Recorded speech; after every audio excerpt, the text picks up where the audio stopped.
Welcome to another episode of Brokey's Betters Club. Today I get the pleasure of hosting the goats of betting.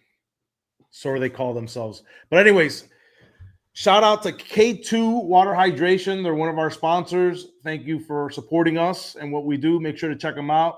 Also, Better. If you bet $10, they'll match it all the way up to $200. So you can go on there, put your prop bets on, your parlay and your prop bets. Gentlemen, let's get into. We're gonna do a little bit of everything today. We're gonna get into college football recap of Week 13. We're gonna get into the NFL weekend recap, and then we're gonna get into Thursday Thanksgiving games. Pretty decent slate there. So I'm going to ask this question. What were your thoughts overall on Saturday college football slate? I thought it was a little. I think for the most part, the teams that needed to handle business handled business. There was a few teams that outperformed what Vegas lines put out. So I think everything was pretty close. Agreed. Nico, what are your thoughts? I mean, it was I feel like this weekend's always kind of downplayed, quote unquote, or bleh, by like on purpose type of thing, because rivalry week is the biggest weekend of the regular season. That is for college football. Yeah, you have your off weeks, week 4, week 5, where you're getting into the conference schedules and they make those big on purpose. But I think week 10, week 11 are typically quote unquote letdown weeks compared to the week we have coming up here. So I'm going to recap a couple of the few big games here. Obviously, the big one out in Oregon versus USC. I thought that game was very entertaining. Oregon handled business. I never thought that USC actually had a shot in that game, even though it looked like it was a back and forth game. But it was one of those games where Oregon seemed in control of that game and did anything they wanted to do offensively. Nico, what are your thoughts in that game? Yeah, exactly what you said. The better team showed up to play. Oregon showed that, hey, look, we don't just beat up on lesser opponents. I understand USC is a 3-loss team now. But, I mean, any Lincoln Riley coach team is going to be a good, well-performed team. And if Oregon's offense can play like the way they did in this game, they're going to be a problem for the college football playoffs, because that defense has shown time and time again they can come up and make big plays. Yeah, I agree. Lewis? Yeah, I agree. This was their – if they won, they got into the playoff. If they lost, they were out. So I think they had a lot to play for, and they showed out. They did exactly what they needed to do. One of my takeaways is that kid Sadiq, and I've been watching him all year, the tight end. That kid might be the most dynamic player going into the draft next year. That's what they've been saying. They said that he's like Kyle Pitts level tight end. Yeah, he is. He's bigger than Kyle. I think he's weighs more than Kyle. He's just as fast as Kyle. I think he's a better route runner than Kyle. I agree. Yeah, that kid is special. That kid's a problem. He's somewhere in between Kyle Pitts, tremendous. Brock Bowers, I think he falls somewhere in this range here. He's not Brock Bowers level because of the blocking. Brock Bowers is – he's more athletic than Brock. But Brock's different. Yeah. Brock's more all around better talent. Yeah. But will it translate to the NFL? Because Kyle Pitts has been in the NFL. Man, you know what, Kyle Pitts, and we'll dive into the NFL, but really quick on Kyle Pitts, I think the system's been a problem. He's played with Kirk Cousins. Michael Penix is like, it's like you see Michael Penix is like, he's okay. It's not great, but he's okay. You know, and I think situations matter at that level in the NFL. The system that you land in is everything, man. You know, if Gronk goes to a bad situation where Gronk beat Gronk, right? Gronk ended up, in New England with Belichick and Aaron Hernandez playing on the other side, and then just translate into, him being one of the best, tight ends ever. Situations matter, and where you end up and what organization in the NFL I think matters. So I think Kyle Pitts, I don't think it's fair to really hold on. He should be better, right? Where he got drafted, where he got picked, the hype on him, but there's other variables there that I don't think you can hold against him. So that's my Kyle Pitts input there. All right, let's go to another big game in the ACC. Pitt at Georgia Tech, and you want to talk about BTA? This was a BTA by Pittsburgh. They were up 28-0 before you can even blink in that game. Lewis, thoughts? I think we all were on it. I think we all called it. Pitt needed to show up. They did exactly what Miami needed them to do. So I think we were all over this, and now it's gonna be a test this week. Miami beat Pitt, or is Pitt the real deal? Yeah, Nico, thoughts? Same thing.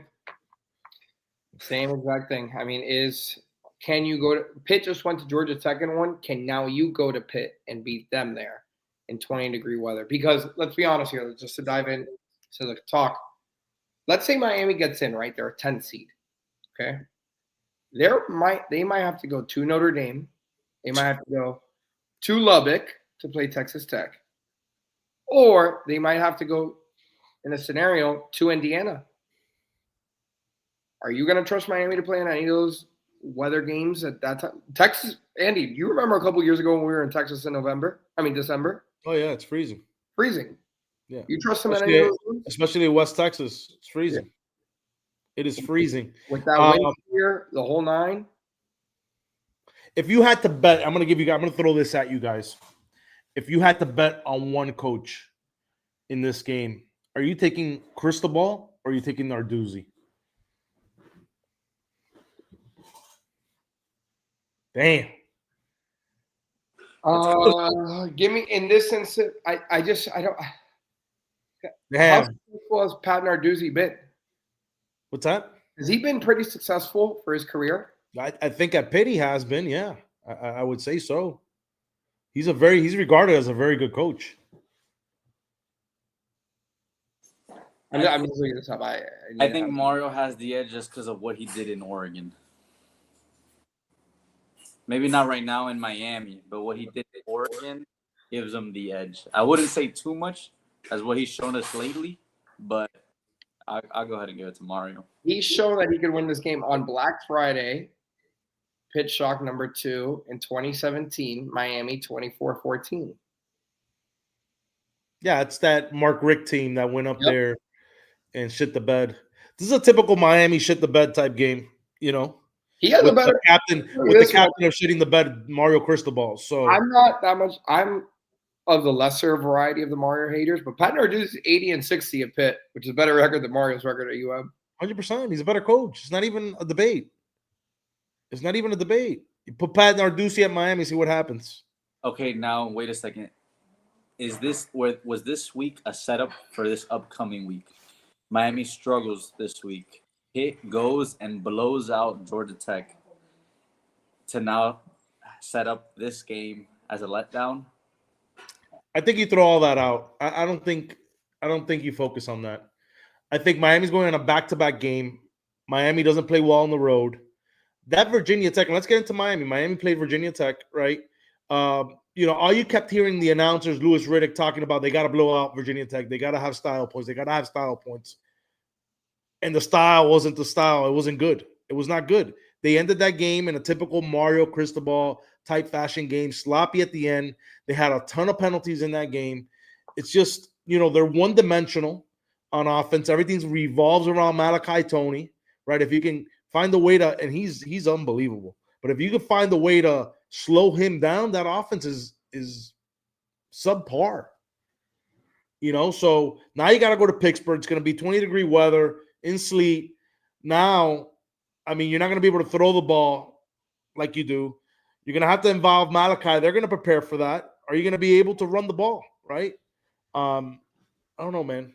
Just a tough spot for Miami. Back-to-back road games. It just sets up for disappointment here. I gave that 12, right? I believe so. Yeah, it's at 12. I think they did that on purpose so Miami can't see the outcome of the other 3 games. Because they need 2 of the other 3 ACC teams that are ahead of them to lose. Got it. And they win, they're into the ACC championship?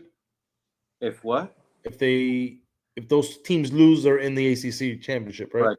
2 of the 3 teams lose, they're in the ACC championship. Yeah. Virginia, SMU, or I believe it's Louisville, right? Mm-hmm. So 2 of those 3 teams need to win, and all those 3 games are at 3:30. While Virginia, Pitt, and SMU are ahead of Miami. Yeah. Yeah, but I think Louisville has the tiebreaker against us. Yeah. All right. So, any more thoughts on the Virginia Tech Miami game? I just thought it was, they should have handled business a lot better than what they did. It looked like they were, and Virginia Tech just hung around and kind of made it a sort of a game. It almost didn't cover for me from a betting aspect. I bought it down to 17 flat, and it looked terrible at the end. They pulled it out, push, but it was terrible. It was terrible. Yeah. All right, Nico. Anything else on that game? No, man. I will clarify. Louisville's way below us. They are 4-4. The teams ahead of us, Georgia Tech, they don't play a conference game. They're out. SMU, Pitt, Virginia. We play Pitt, so you need one of Virginia and SMU to lose. You need SMU to lose, and they play at Cal. There's another one. There's three. It's three teams: Virginia, SMU, and there's one more. Georgia Tech, but they don't play a conference record this Oh week. no, it's not Georgia Tech. It's somebody else. And it's fine. Yeah, so you got Virginia, you got Pittsburgh, you got SMU, then you got Georgia Tech at 6-2, Miami's at 5. That's what I said. Yeah. And then you got Duke in that mix. Yeah. I mean, SMU plays a losable game at Cal's no slouch. I think SMU takes care of that game. Yeah, me too. I don't see them losing that game. All right. Next thing I want to touch on, let's talk about Oklahoma, man. They're in position to make the playoff. They handled Missouri. That defense is very, very good. Nico, I'll start with you. What are your thoughts on Oklahoma? And what do you see for them? What do you see them doing in the playoff? Because they're going to get in. I was of the mind. Once that line started dropping so much, I took Oklahoma. I took them pretty big, actually. And that paid off for me well. I just thought it was too much line movement towards the end. I was like, there's no way you should be going from 8.5 to 5, like within 2 days. That's a lot. So that's what I think of them from a betting aspect of that game. My second thing is the fact that if Mateer could somehow fix his hand, I mean, I think they're going to be able to make a run, man. They'll be okay. Going into Norman's a tough place to play. Yeah, that's LSU, and they play LSU now. They're going to win that LSU game, and they're in the playoff. I mean, they're number 8 team. And then the other thing that it is like, it's something we always talk about on the show. Like, you have to win at home is a big thing, obviously. But they went to Alabama and won. This team's battle tested. Yeah. So I mean, I would be scared if I'm anybody playing Oklahoma. I agree. I don't think you want to see them in the first round. Absolutely. No, God, no. And if you give Mateer time to get healthy, who knows what that can turn into? Because let's be honest here. Before he got hurt, him and Fernando were tied for the Heisman Trophy race. Yeah, Lewis. I was all over the under on this game. It was 2 ranked teams. Over under was extremely low, and they didn't even put up. They put up 2 touchdowns the whole game. Yep. Just a defensive game, but you expect that out of Missouri and Oklahoma. Yeah, barn burner type game. That's what's expected. Yeah, I got nothing else in that game, but Oklahoma's going to be a problem in the playoffs, I think. All right, I'm going to keep it moving here. I want to talk about. I called this the lock of the year, and my God, was I so wrong. And I thought at least Cincinnati would cover against BYU, and they didn't. I thought we had a shot there at the end. It didn't happen. BYU, man, looks like they're going to make the playoff. I think they've cost us the most as a combined show. I think they've cost us the most money this year. 100%. I think we bet against them every week. I'm pretty sure. Yeah, Lewis, what are your thoughts? I can't stand that team. If it's not wrong about that, right, Lou? Like we bet against them every week. And then I have BYU right behind. They're just so bad, and they showed it last week, and then this week they bounce back and they have a crazy game. I just don't get it. That seems like college football. Like this new era of college football is like a week-to-week thing. You don't know what you're going to get. You're getting upsets. I mean, upsets has always been a thing of college football, but before you lose one game, you were out. Now you lose 2 games, you're still in the playoff hunt. You're a top 10 team. It's just a different age in college football, and you don't know where you're going to get week to week. I think the talent pool and the NIL has kind of even the playing field for those bigger teams. Yep. So now you have a lot more 1-loss teams, 2-loss teams that are all in the mix, compared to before. There was like 6 or 7 teams that were all undefeated. Right. The other thing that I think is going to stop that soon is like these COVID years and these injury years and this all stuff is also adding a lot of talent to the pool. It's also causing a lot more clarity because you could pick up a 24-year-old that, has experience under his belt that just has been hurt. Like you could do that right now. You can get people who have been in college 3 years and that have 3 more years of eligibility. Yeah, no, I agree. Now, Texas Tech, BYU, they both win. They're in for the Big 12 title game. You would still take Tech again, right? Yeah, I think so. Yeah, of course. And I think the line is will show that. I think the line will be double what it was the first time. So 20. Yeah, I think I can see a 20. Maybe not 20, maybe 17. Who, Texas Tech minus 17? Yeah, I see 14. I see 14, 13 and a half, that range. I would lean BYU. I see it lower. I would lean BYU points, but they don't have no shot. Yeah. Yeah, I see maybe 13 and a half, 12 and a half, something like that. Yeah, we'll see. That's what it closed at last time. It closed at 13 and a half last time. All right, last game I'm going to cover in college football. Lewis loves to bet against Ohio State. And Ohio State didn't disappoint.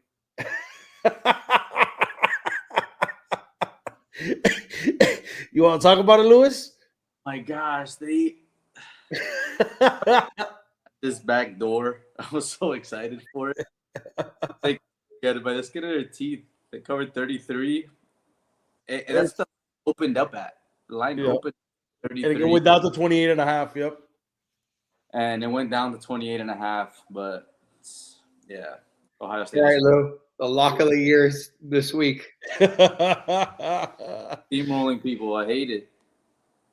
They're gonna. Yeah, I don't see them beating. I don't see Michigan beating them this year. One of these big games, everybody's gonna be on Ohio State, and the minute I see it, I'm gonna unload my mortgage on Ohio State. I might be homeless, but we're gonna do it. Oh my God. It could be listen, Miami gets in that playoff. It could be a second round. That could be Ohio State could be their first round. Miami. It could be a Miami-Ohio State game. Don't say it. He'll put his mom's mortgage on Ohio. Oh yeah, Ohio State's a 3-time. They're a 14-point favorite in that game. Shit. Bye. That's an onslaughter waiting to happen. Yeah. Yeah, I agree. All right. Anything else? No. I'm guessing you're gonna take Michigan this weekend, huh, Lewis? Yeah, I gotta take Michigan. It's like go and primetime overs. We're just gonna die on the hill. Oh my God. Yeah, he's gotta die on the hill. The prime time to segue into the NFL. Yeah, prime overs this weekend. All right, let me start with my fucking rant. So Eagles, Cowboys, okay, the 425 game, 28 points scored at halftime. 10 scored the rest of the game. No sense. That's fine. You know what? We're going to double down on the over. We're good. We're actually going to tease the over down to 43 for the Rams game. Same thing. 28 or 35 or something points scored at half, whatever. 6 scored in the second half. So now we're 0 for 2. Third game. San Fran Panthers. Line's 49.5. Makes no sense again. Take the over. 49ers. 7-0. Pick galore. 29 total points. Fire. I was actually on the under. And when I saw 35.5, I was like, yo, I'm so cooked. There's no shot this goes under. And then I see third quarter, a field goal. Fourth quarter, a field goal. Oh, wait, this is about to cover. And it looked like Sean McVay wanted to score points. They were just bad situations. Yep. And he was like, all right, punt it. 100%. And they want it. You want to get Stafford that MVP. Yeah. Stafford's so good. That team, let me tell you something. That team is from A to Z is the best team in the NFL. Yeah, I agree. Yeah, they have a real shot of winning this whole entire thing. They're plus 550 to win the whole thing right now. Yeah. Chiefs are second at plus 600. They're better than the 2021 team that beat the Bengals. 100%. A lot better. The defensive line's way better. The defense is way better. Jared Verse from FSU, real deal. Oh, 100%. That guy is nasty. And Fisk? How about Fisk? That's Andy's favorite player is Jared. I love Jared. He's so nasty. Like they were showing like him training with Darnold. Yeah. And I'm like, these two monster human beings. I'm like, what the heck? And he's just so fast and everything. He's fast, man, and explosive and just strong. All right, so let's recap this NFL slate. Chicago with another win. They beat Pitt. You know, what are your thoughts on Chicago? They're 8-2. Man, are they for real or are they a pretender? Contender or pretender? Are they first in the North? Yeah, they're winning the North. Yeah. Oh my God. I think they're pretenders, they're frauds, but you always have those. I feel like always a third or fourth seed of playoffs where you have two bad divisions always show it. And the wild card teams that come in that are way better than them, kill them. So like in this instance, that say there's to me it's Chicago Bears and the Bucks. The Bucks are in there like 6-5. I think they're. Yeah, them and the Panthers are tied at 6-6, maybe. Yeah, it could be 6-6. But those two teams. They are pretenders. Look at this. All their wins are against teams that are under 500. So Andy, in that same breath, I just looked it up. They play the Packers in 2 of the next 4 weeks. So we're gonna see if they're gonna win the North or not. Right. You know, the thing about the NFL is that if you suck the year before, you get you get an easy schedule. And then you're kind of good, and then it looks like you're great, but because you're beating up on really bad teams. Yeah, that's what happens here. I would like to see the odds are of the Packers winning the North right now. Right now? Yeah, they might be plus money for sure. I took a preseason. But I'll tell you right now. I expected the Bears to do what they've been doing right now, pulling out these wins. Even if they've been against under 500 teams, they're pulling it together as a team, from start to finish. Looking it up, Nico? Yeah, I'm looking it up now. NFC North winner, Packers are plus 130, Bears are plus 300. Yeah. So even with the Packers being behind them, just because they know they have 2 games against them, they're giving the Packers are favored to win it. Yeah, that's interesting. Yeah, that's probably a really good line right now. Because I'm pretty sure, Nico, would you get it at before the season started? Bro, I got it pretty good. I'll tell you right now. Plus money as well? Wait, like a lot better than this odds. Okay. All right, so let's keep it moving here for the sake of the flow. I got it. Not that much. Plus 250. Yeah, plus 250. Great. Let's talk about the New England Patriots at 10-2. Contenders or pretenders? Are they the real deal? Are they the true number 1 seed in the AFC? Can both things be true? I don't think they're the true 1 seed, but I think they're contenders in the AFC. Not contenders to win the whole thing, but contenders in the AFC. Lewis. I think they're the number 1 seed. I think they're contenders. This week, I took my Bengals. They covered the plus 8, but New England covered. I just don't see a better team than them right now. Would you say the Broncos? That's about it. And then you come down to Broncos, Patriots. Give me the better. You guys are sleeping on Indianapolis. Don't sleep on them.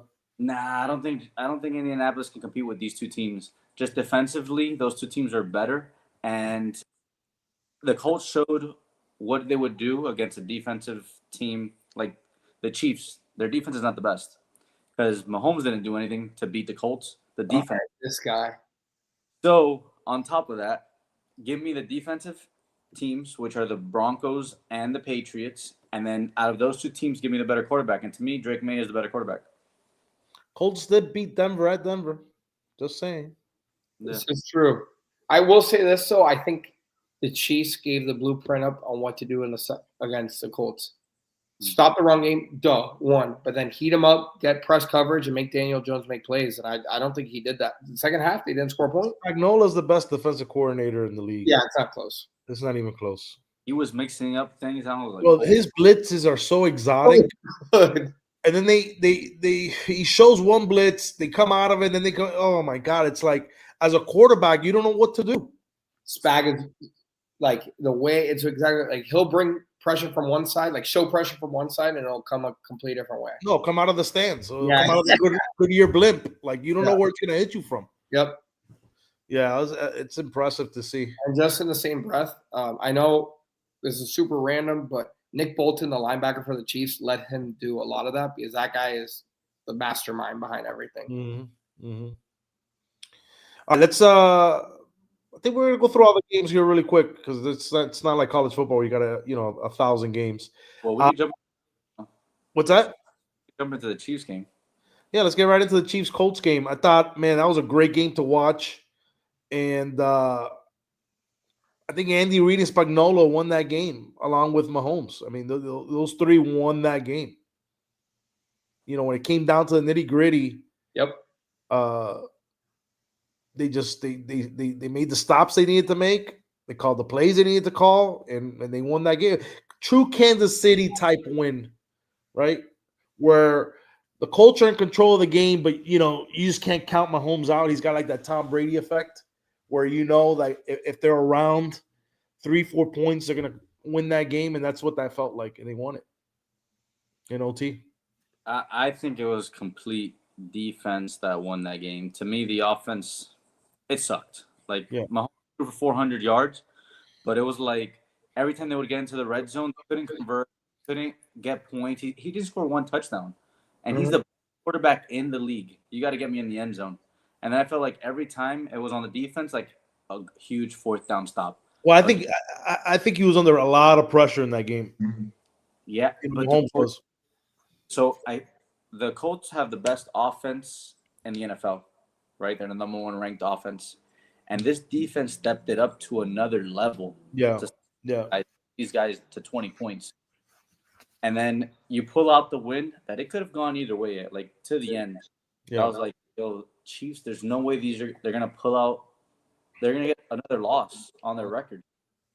And I just felt like Mahomes didn't step up. To me, he didn't step up to a level that he's expected to step up to. I don't know if I agree with that, but Nico, go ahead.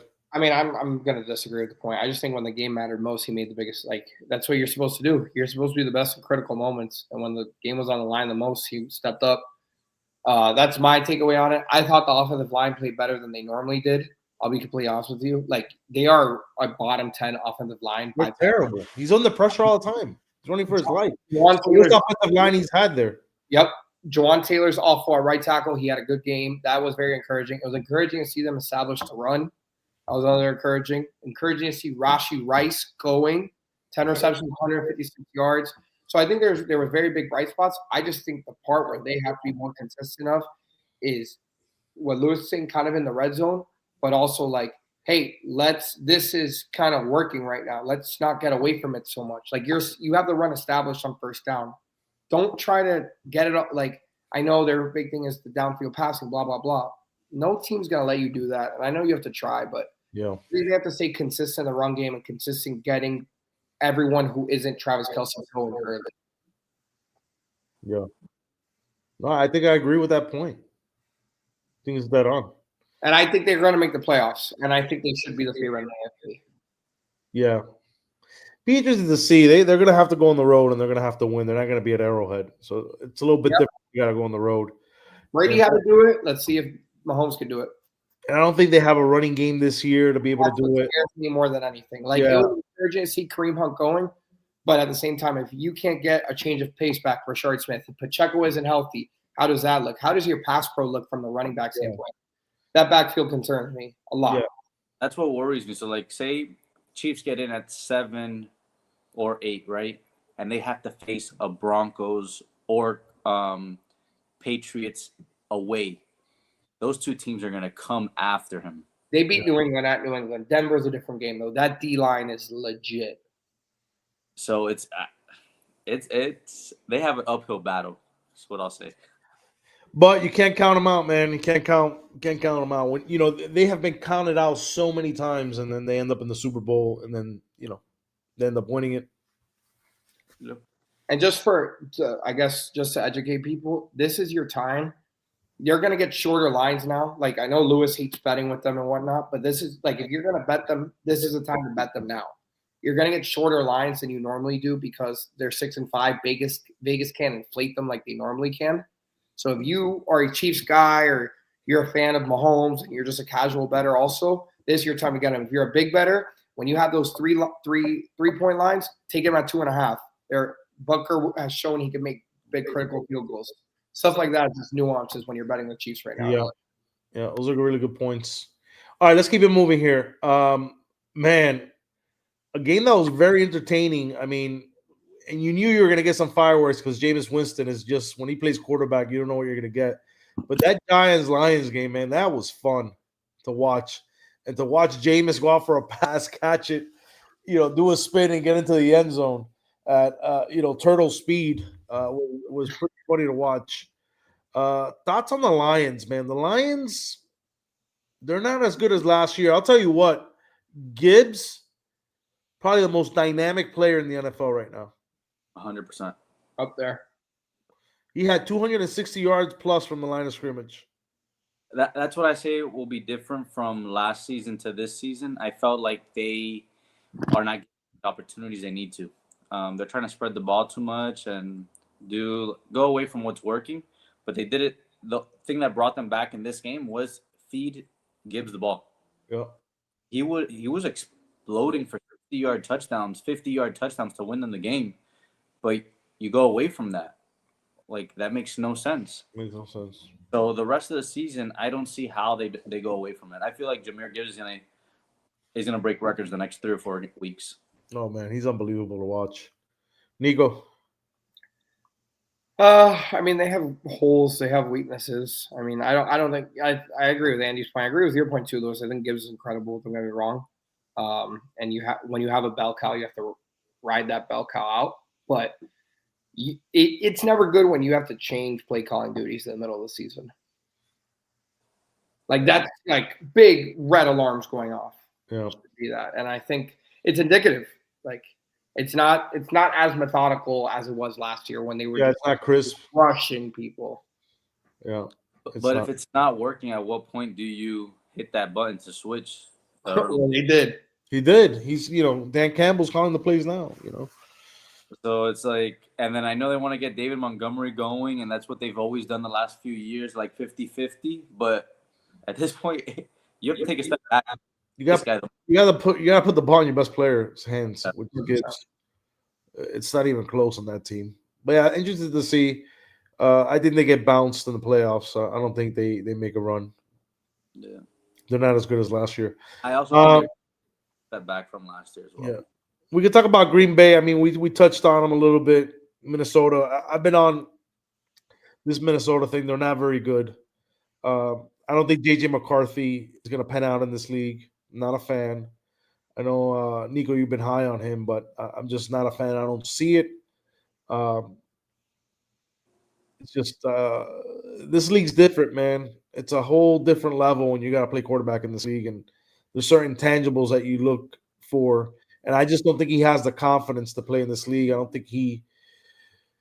just don't think he has the ability. That's just my honest opinion. I thought Kevin O'Connell would get the most out of him, to be completely honest with you. That proved not true, type of thing. The other thing is that, I mean, I agree with you. Like, that was a bad read on my part. You're right about that. And he just doesn't have not even the measurables, because he does. It's just he doesn't have that, like, wow thing. Like, he's not even hitting open throws to say wow type of thing right now. He would have a higher completion percent, higher QBR if he spiked the ball every play. No, it's a stat. It's like a legit stat. But it is. Louis, the question I have for you is Minnesota kicking themselves in the ass for getting rid of Sam Darnold? Sam Darnold did way better last year than J.J. McCarthy did. Well, he won 14 games. And you can't say that the team has really changed. It's pretty much just been the quarterback and a couple guys here and there, but you still have the best receiver in the league, or second best receiver in the league. Yeah. You can't just throw 87 yards in a whole game having the best receiver. That makes no sense. Either throw him or he's getting double covered. You throw someone else. But he's not even hitting open throws. Like, what are you doing? And I think they're kicking themselves. Well, look at Sam Darnold now. He's still doing what he did last year. Yeah. He wins games. It might not be pretty, it might not be sexy, it might not be what everybody's looking for, like these crazy throws, but he's a time manager and he wins games. Oh, he's damn good, man. I think in this league, I mean, not everybody's gonna be a Tom Brady, not everybody's gonna be a Mahomes, but can you win games, right? That's what it comes down to. Can you put your team in position to win? Do you not turn the ball over? Do you make the guys around you better, right? Those are the intangibles you look into. And I think Minnesota screwed this one up big time, man. And some of these GMs, man, sometimes they deserve not to get paid for some of these decisions that they make. I would have made the move. I think it goes down to, like, that was the guy that you guys went after in the draft, so you kind of have to stick. There's a lot of that in the NFL, and I understand that. But sometimes if your ownership, like if I'm the CEO, right, or the owner, I'm sitting down with my team and saying, okay, we drafted this kid, we invested this amount of money on this kid, but who gives us the best opportunity to win moving forward, right? Who's going to put us in the best position? Our current guy got us 14 wins. Are we just going to get rid of him? It's just, I don't know. But that league like that, man. You see that move made over and over and over and over. It's just what happens in that league, and I guess it's the way it's set up. We're not in the inner workings, so we can speculate here, guess, and there's a lot more that goes into it than what we, us casual brokies know. Right. All right. Anything else on Minnesota, Green Bay? We'll go right into Seattle. I mean, Seattle handled business at Tennessee. I know you were on Tennessee, right, Lewis? Yep, we covered. Tennessee covered. Yeah. And, they came back in the second half because they looked awful in the first half. Cam Ward had some plays, but Sam Darnold does what he does. Yep. He wins.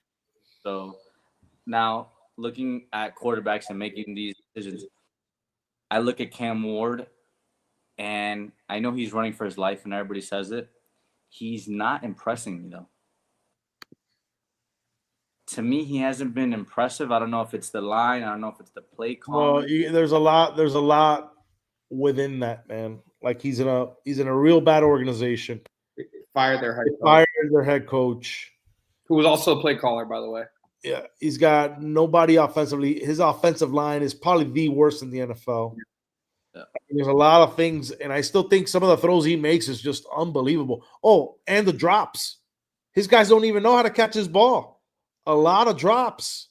I think Cam Ward's the toughest evaluating talent in the NFL because it's what we're talking about right now. Like he does all the things right. Like he'll go through progression, he'll make throws, etc. It's just he doesn't always put him in that Cowboys system. What do you think he does? Not even. We don't have to even talk about the Cowboys system. CeeDee Lamb. Put him on Minnesota. I bet he outperforms J.J. McCarthy. 100%. You put him on. Yeah. With Justin Jefferson. Oh my God. Jordan. But imagine him. Imagine how fun he would be, like in a Dallas Cowboys uniform. Yep. Throwing to CeeDee Lamb, throwing to Pickens, throwing to Jake Ferguson, like man to Turbin. Like that's the type of team. I wouldn't even go that far as the Dolphins. Oh my God. Yeah.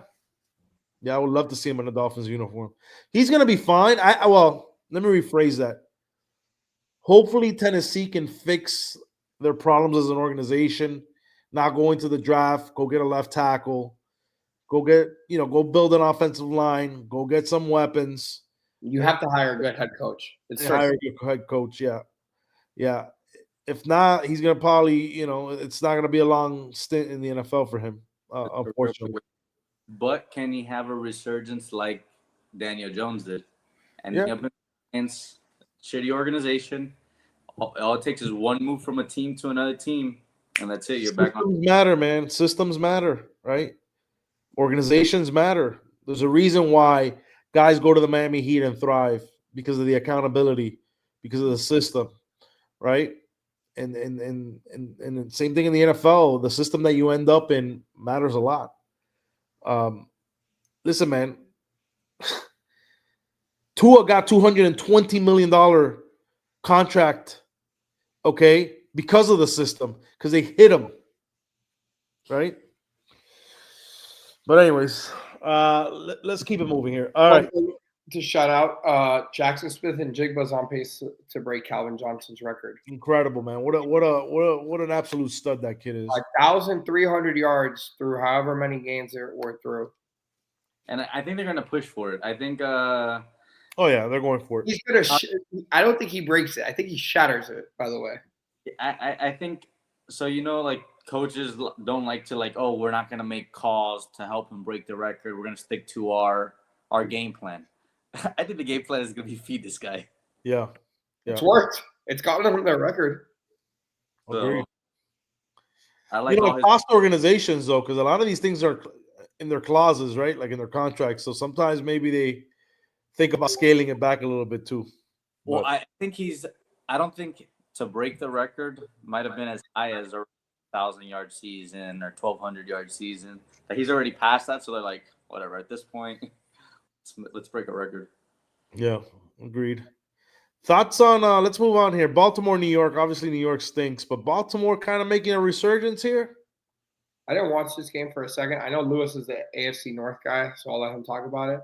But I mean, they struggled with the Jets from the box score I saw, quote unquote. But I'll let Lewis take it away. I mean, I'm going to take the Bengals this week. They won 5 games in a row. I mean, they're in position here.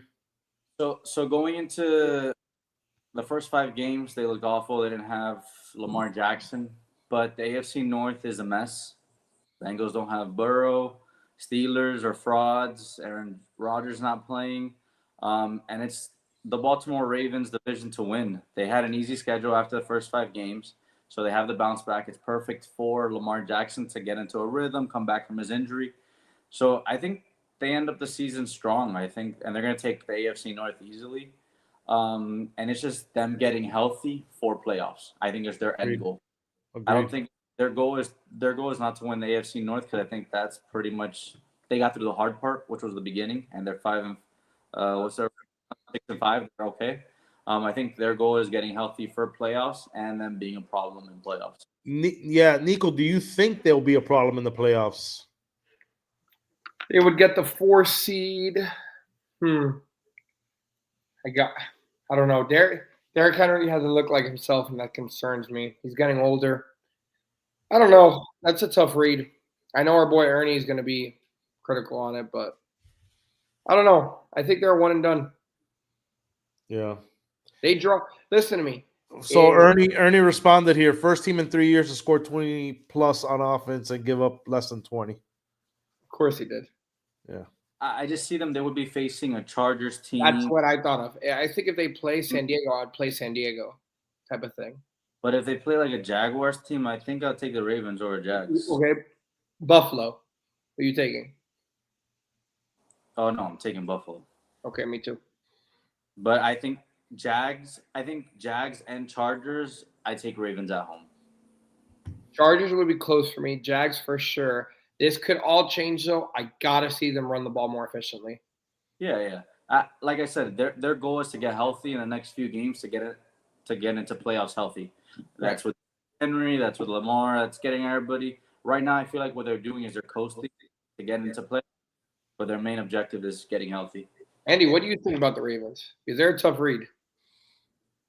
Man, I don't. Just historically, I don't trust them.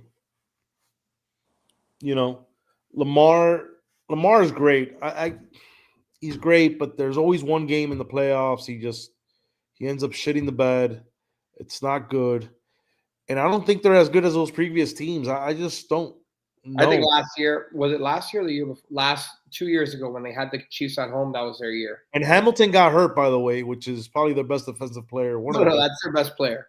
Yeah, and he's hurt. He got hurt. I don't know how severe that injury was, but he got hurt at the end of that Jets game I was watching. I don't know. Could this be a situation?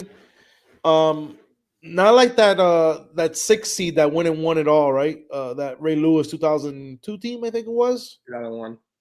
2001, where they went on a. Oh, sorry, 2000. Because 2001, 2002 was Patriots. 2000 Ravens were the 6th seed, and they went on a run, right? And they won it. They won all the road games, and they won that Super Bowl, right? Yep. That Ravens team. Because they beat Peyton Manning in Indy, if I'm not mistaken. Well, yeah, I think they went to Buffalo, if I'm not mistaken, and won. Yeah, I don't know. I don't have a good enough read on them yet. We have the year off. The year was 2012 when they won it all. 2012. Was that the year they were the 6th seed? Ernie's correcting us now. Yeah. Yeah. That was the year they were 6th seed.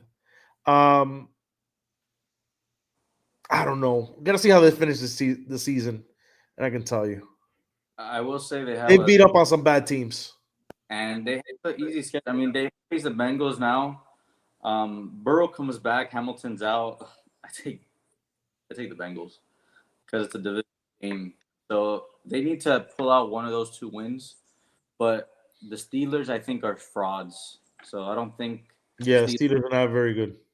Like, I would take the Bengals over the Steelers right now. That's how bad the organization is, what they're doing with Aaron Rodgers. But I think it's the Ravens to lose. So I think they could pull it out. Yeah. And I think home field advantage is huge in the NFL. Yeah. It's everything in the NFL. Everything in the NFL is a home field advantage. All right, let's move on to the next game.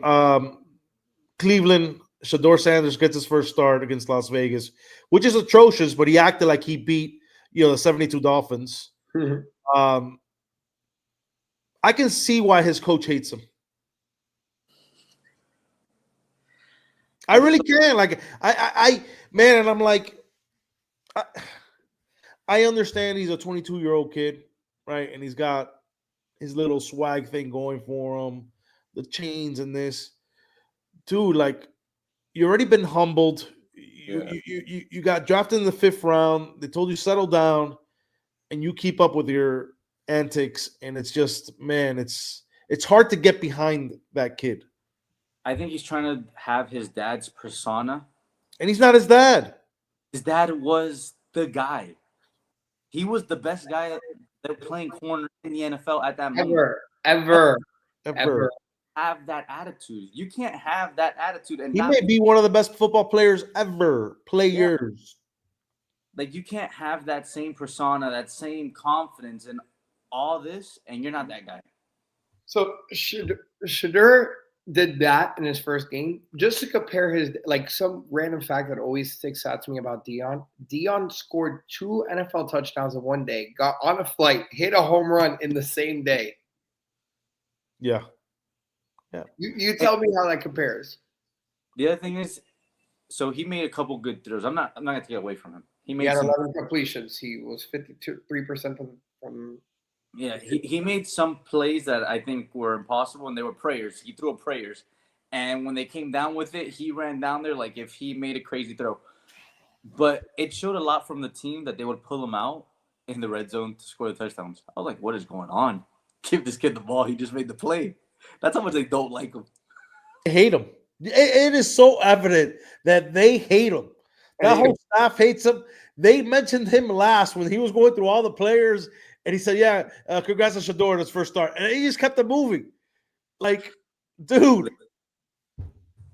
Stefanski's also a very good coach, by the way.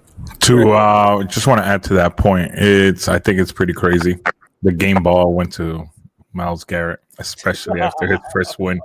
After Shedeur's first win, yeah, it's pretty evident. A lot of people say they're just hating. It's crazy. Nothing says I hate you more than you get your first win as an NFL quarterback, starting quarterback as a rookie, and to get the game ball. Brother, yes, yeah, you broke the record. Yeah, we get it. But come on, man, that's crazy, bro. You're hating on another level. McDaniel's giving the whole team game balls. Like, you could give game balls, right? Literally. How can you give him a game ball if he took you to the 1-yard line and then you didn't even give him the touchdown? Yeah, they don't like the kid, man. It's hard to get behind them. I think as a fan, it's tough, man. And he's. Maybe he turns into an all-pro quarterback and he's all-world, and we're going to have to swallow our words. But there's something in the NFL called film, and once teams get the film on you, good luck. Then I want to see you excel. There's a reason why there's a sophomore slump, right? I want to see if he takes accountability for that, or he blames his line, or he blames because that's what it seems like. So I don't know if you guys saw the interview that he was like, "Oh, I grew up with that dog in me because my dad, I lived in a $30,000 home, and my dad would take me to inner city games. I was like, He so said that? $30,000 home in there, 30,000 square foot home, and then take you to inner city games to build that dog in them. I was like, come on. Yeah, your dad with a $30,000 watch on his left wrist. All right. All right. Yeah. So that's whatever. It's whatever. Who do they play next week? Let me see. Who do they? Is he even going to start? They probably bench him. Who knows? No, I think they can't bench him. They pulled out the win. Oh, They play the Niners. They play the Niners. Oh, the Niners are hurt though. Okay, but and the Niners are only a 4-point favorite. Thank you. That'll be another hate watch I have. I hate watch with the under this week. This week I will hate watch with the Niners. That's so bad. That line tells me take Cleveland. I'm sorry to say. Yeah. I'm going to have to agree with Lewis here. God, as much as I would hate to see him keep winning. But anyways, let's keep it moving here, guys. Next game. Let's see here. All right, we're going to look at Jacksonville, Arizona.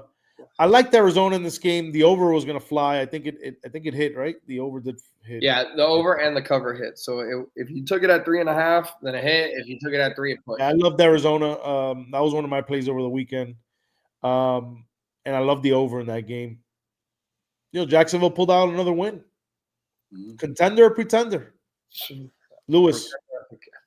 I'm gonna say they're.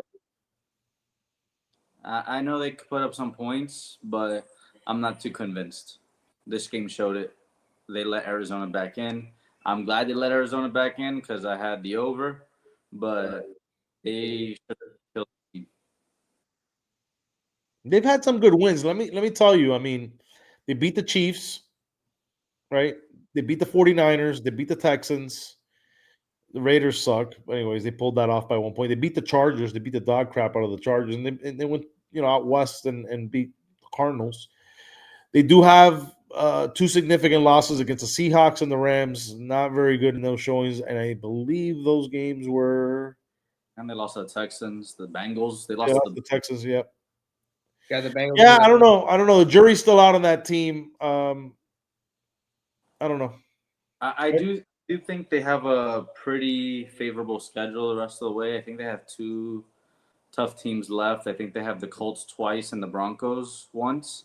But then they face the Titans twice. They face the Jets. They face that's the remaining schedule. Is Travis Hunter still in the league? He's on IR. Oh, he's on IR. Okay, my bad. One of my plays this week, and will be Titans. By the way, Titans are 0-10 at home. They're due. And it's a conference game. They're due. Oh, man. It's a 6-point line. I feel like the Titans' double-digit lines are over, and now they're all touchdown lines. They're due. Yeah. All right. Moving on. Dallas, Philadelphia. So I thought Philadelphia was going to beat the crap out of Dallas after that 21-0, and Dallas hung in there. And Dallas should have won by more. Dak threw an interception in the end zone. They were on the 4 or 5 yard line. I don't know who he was throwing that ball to. Should be investigated for that throw. Yeah, for the over. Yeah, but there was a lot of funky things that happened in that game. The Cowboys could have won that game easily by 2 or 3 touchdowns. Easily. Yeah. Lewis, thoughts? I was all over the Cowboys +3, and the game started 21-0. I was like, something else. We're hoping the Rams goes under. Right. And they came back. George Pickens looked like wide receiver 1. Yep. That wide receiver Lamb had dropsies that game. Yeah, he did. Like, what is going on? And George Pickens come up with catch, like in big spots over people. I was like, yo, this guy looks elite. So I got to tell you guys something about this game. So I had a 5-team parlay. I hit the first 4 legs. The last leg is Aubrey, 2 field goals. Oof. I would say after the first half, that was cooked because they couldn't kick field goals. They had scored touchdowns. Well, how about he missed a 56-yarder? Second miss all season. Second Yep. miss all season. Of course, it happened to me. And then, of course, he wins the game with a field goal. I would have hit. If he would have hit that 56 that he kicks that all time with his eyes closed, he hits that. And I lose it, of course. $5,500 later, I end up losing that bet. Well, I didn't put 55. I put, I think it was like $200, and I lost. The fourth quarter, there was a spot that the Cowboys went for it on fourth down. They could have kicked the field goal, and they chose not to. They chose to go for it. And it was like a 4th and 5. No, the 4th and 5, yeah. And they decided they turned the ball over. It was turnover on downs, and I was like, "Why the points? There's still a lot of time left." And they were chasing the touchdown by the game. And I could have cashed out, and I didn't for $2,700, and I didn't cash out. That's tough. Tough loss. I should post it. I'm gonna send it to me. Go. I gotta post that. That was tough. Yeah, that was rough. Anyways, let's keep it moving here. All right, Cowboys. They suck. All right, next. Atlanta, New Orleans. Ugh. Well, I didn't watch. You were on New Orleans money line. Like, what were you thinking there, Lewis? So this is my one loss of the. I went 5-1-1 with the Saints. Being my only loss. They're terrible. They're terrible. They're so bad. I just felt like it was a divisional game. The same reason that I took these other dogs. I took like the Cowboys. I took all these other teams I covered, like Titans. Divisional games are played differently. And when that line showed money line, both sides, I'm like, what? That makes no sense. And I took the Saints, and they screwed me. So, but we take it. It was our one loss of the day. And it is what it is. Saints are terrible. I think the rest of the way. Yeah, I got nothing to say on this game. Yeah. Nico? Same as you, Andy. Got nothing. All right. Let's keep it moving. All right. I thought this game was going to be more entertaining, or it was entertaining, but I thought it was going to be a closer game than what it was. But I was on the Rams. I thought the Rams were going to win this game, and they beat the dog crap out of Tampa Bay. Tampa Bay had no shot in this game. I think the Rams are the best team in the NFL from top to bottom. But Nico, what are your thoughts on this game, and what are your thoughts on the LA Rams? First is that if I'm the only one that thought Teddy Bridgewater was like super unprepared, like he went in there. I understand they're bad, but Teddy Bridgewater did not look good. A. B. I'll just go straight to the Rams. Wow. They just continuously just win, and they win big, and they're firing right now. Devontae Adams is a great pickup. That defense is firing. It's going to be if they're getting hot and they're getting real hot, it's going to be tough to beat them come playoff time. So their next 3 games: Panthers, Cardinals, Lions. I mean, then they got the Seahawks at the Hawks. It's going to be a tough game. Then you get the Falcons and Cardinals. They can go here. They can go 14-3 here. 14. Be the number 1 seed. Yeah. Very easily. They should be the favorite, by the way. Like, they should be. Yeah. I don't wish bad on anyone, but when the Rams took that 14-0 lead, I was happy that Mayfield got injured. Really? I had the under, and I was like, yo, I'm so cooked. Yeah. Baker's going to bring them back. He's the guy. Yeah. And he got hurt. I was like, oh, this is my only shot right now. And like Nico said, Bridgewater didn't look like he was ready for anything. Like, he was scrambling. He was throwing. I was like, what is going on here? I was rooting for it. I was glad it happened because it hit.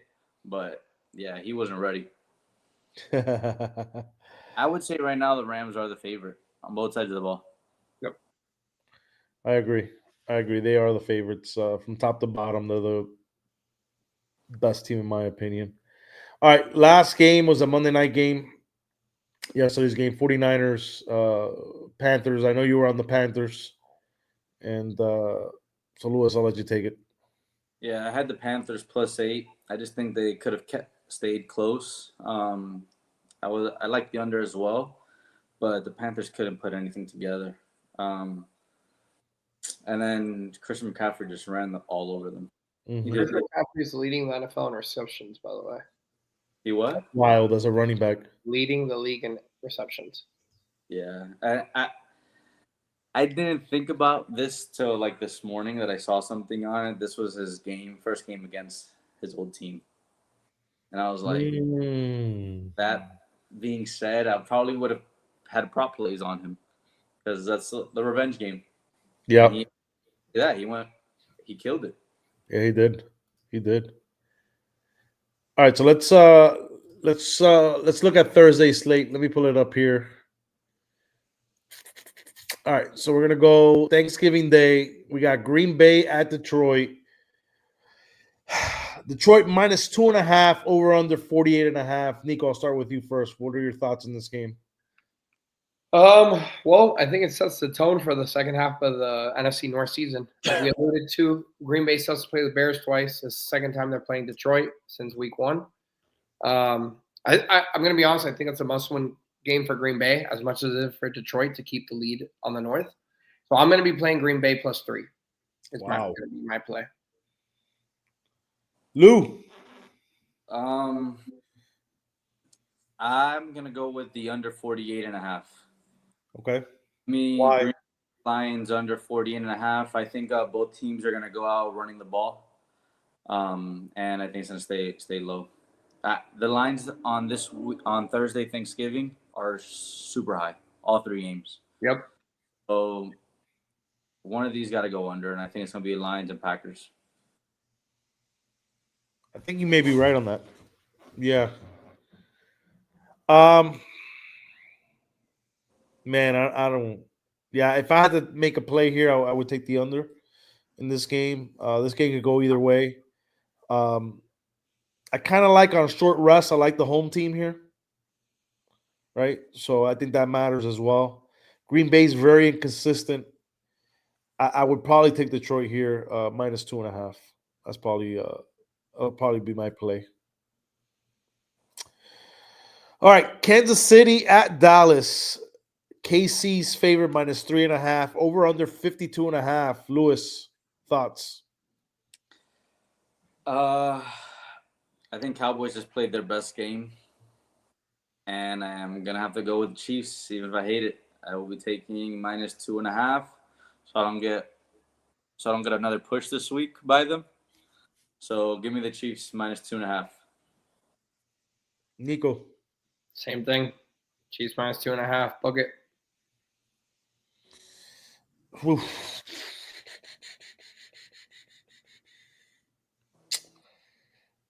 I like the Cowboys. I like the Cowboys in this spot at home. America's team on Thanksgiving. But America's guys at home.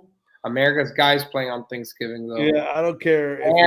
And it's the first time Mahomes plays a home game in Dallas, which is where he's from. I don't give a shit if he plays this game in the backyard of his house. The way they can't score the ball in the red zone scares me compared to the Cowboys scoring the ball in the red zone. Yeah. I think if there's any game, though, Luke, like when we were talking about, I think it was yesterday, or maybe it was earlier today when we talked about the totals of this game. I think this is the game that goes over. Yeah, I can see that. Oh, this is going to be a shootout. This is going to be a shootout. I'm going to round robin my 3 plays for the 3 ones, and then this over, I think. Yeah, this is a shootout, but I like the Cowboys in the spot for some reason. All right, next game. Cincinnati at Baltimore. Baltimore minus 7, over under 52.5. Lewis, you're a Bengals guy. I'll let you have the floor. If Burrows plays, I'm taking Bengals minus 7. I'm taking Bengals money line. Bengals plus 7. Plus 7, I'm sorry. Bengals plus 7 and Bengals money line if Burrow plays. And if Burrow doesn't play, I'm taking the over 52.5. Okay. Nico, thoughts? I hate just saying we're going to be the same, but I like the Bengals in this spot. I don't like. I need to see if Baltimore comes out here, dominates the run game, and proves me wrong. I'll come on the show and say to Ernie, I'm sorry, you told me so, blah, blah, blah. But until they do that, I got to continue just taking the points with the Bengals. If Bengals win outright money line, I'm buying Ernie a Bengals jersey. He's gonna Ernie, I'm going to side with you, buddy. I'm going to take Baltimore minus 6.5. I'm going to buy that half point. I can see Baltimore winning this game by a touchdown. I can see them winning by more. Yeah, Cincinnati can score, but if Burrow comes back, I'm not convinced. His first game back from injury. You got to go on the road. Short rest for Cincinnati. I like Baltimore in this spot. I really do. 6.5 probably be my play. Over under's probably going to fly in this game as well. Cincinnati can score points, but yeah, I like Baltimore in this spot. I can see this game being like a 34-20 type game, 34-21, something like that. Yeah, the Bengals' only shot of staying in this game is putting up points. Yeah. I don't think it's a game that goes under and it's within a touchdown. I think they'll put up points and the Ravens just would have to dominate. Yeah. Agreed. All right, Friday, there's a matchup here. Chicago at Philadelphia, 3 p.m. on Prime Video. Well, we could wait till our Friday show to talk about that one. Yeah, you sure? Yeah, it's our Friday morning show. That we're segues right into. Usually college football, but all right, we can talk about it then. We get sprinkle. Well, you guys are gonna hate what I'm about to say here, but I like Chicago here. Oh no, I hate the 7-point line, but after that tough loss, I think Eagles They blow them out. Frauds, and I think it's an under game as well. So I think it's all Eagles. It's gonna be Eagles -7 45. I don't know. I like the Bears for some reason. It's a lot of Everybody's gonna come in with that logic that the Eagles are gonna bounce back at home. it's a lot of points for two teams that are 8-3. I know it's a lot. I don't know why I see 24-20. So I don't know what side I want to side on yet. So I don't know yet. I mean, yeah. All right. Be 24-17. That's what I'm saying. It's like teetering that range of scoring. Either side that you go on, you buy that half point and I get hooked on that 7. Correct. Push 7. So if you like the Bears, take -6 and you take +6.5. If you like the Eagles, you take the other side 7.5. So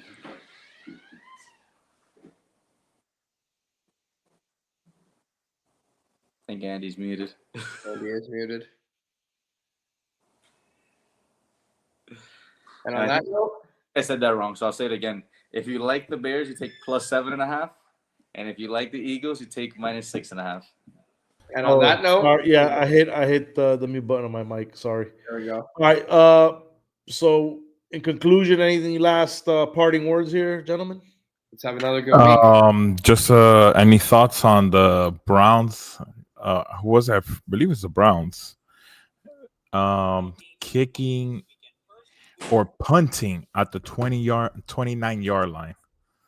Who was it again?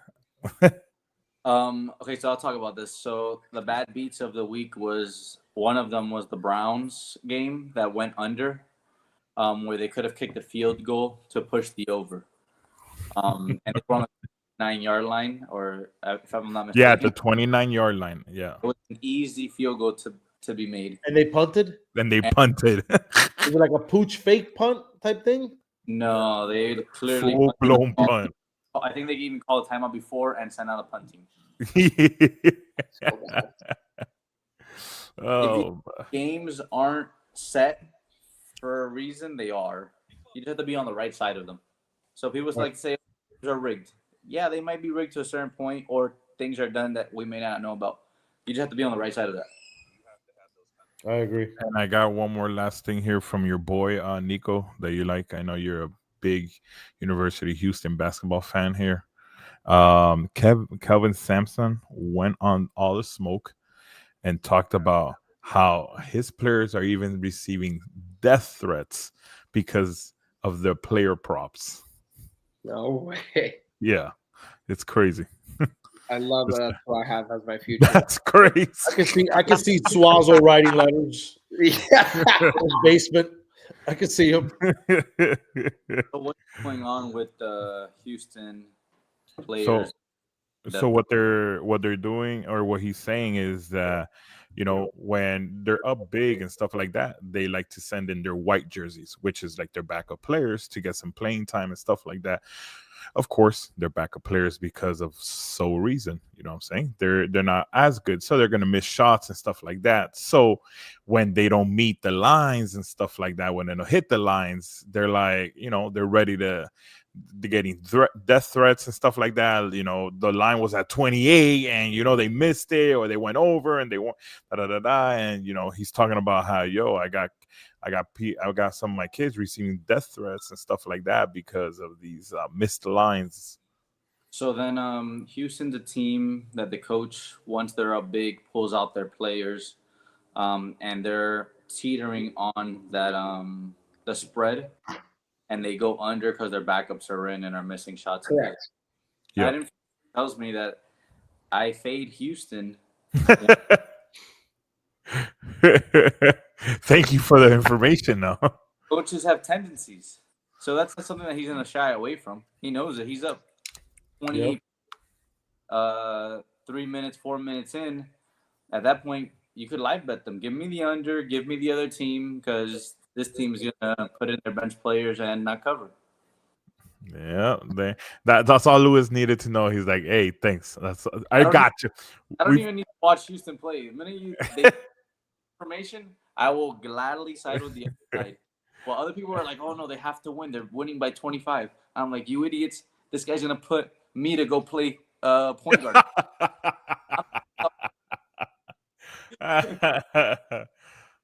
All right.